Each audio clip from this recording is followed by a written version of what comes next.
Now, our problem is we get so wrapped up in all kinds of things, and we're comparing ourselves to this person and that person and this and that and everything like that, when we ought to be comparing ourselves with God. Our focus ought to be God. Our focus ought to be becoming more like God, not like Bill or Mike or Frank or Mary or Susan or whoever. Our focus ought to be more like Christ.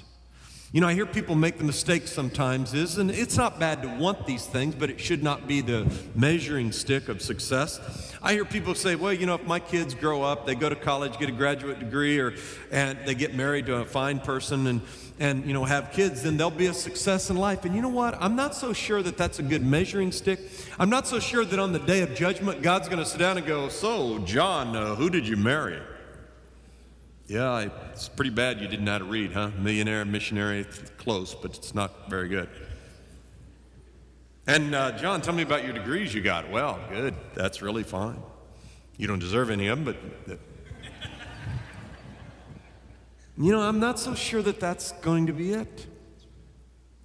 And those are all important. Those are all important things. But I don't know that they're enough to give you identity, because see, what I believe is that Satan would love to rob us. He would love to get us to validate our existence on this earth by things like vocation and education and recreation, and maybe even things as good as relational experiences. But, you know, there's something more important, and that is something that is spiritual. I like whoever said this. I don't know who said it, but it was great words and probably some of my favorite that I've ever heard. If you know the end of the story, you're not overly concerned with the development of the plot. If you know the end of the story, you're not overly concerned with the development of the plot. You see, the reality is Satan has us, and it's late in the fourth quarter, and we're down by 2 touchdowns, and he keeps saying, you're going to lose. I'm telling you, you're going to lose. You might as well cross over and be with me. I'm telling you, I'm the one that's going to win. Don't believe him? I've read the end of the book, and we win. We are more than conquerors through Christ. We win. He doesn't want you to get that. He wants you to live a bewildered life. What is the point? I don't know what the point of life is. I just have problems and struggles. But you see, if you realize that life is going to be a bumpy road, then every bump along the way tells you you're on the right path.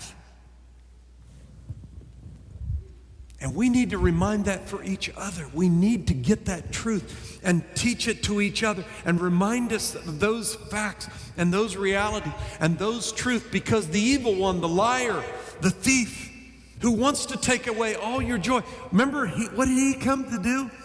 To steal, kill, and destroy. And what does the good shepherd bring? Life. Life more abundant and free. Woo! Free. How many of you feel like you're being suppressed by the evil one? How many of you feel like you're chained up by the evil one? How many of you feel like you've been oppressed by the lies of him? He says, I want to set you free. And if I set you free, you'll be free indeed.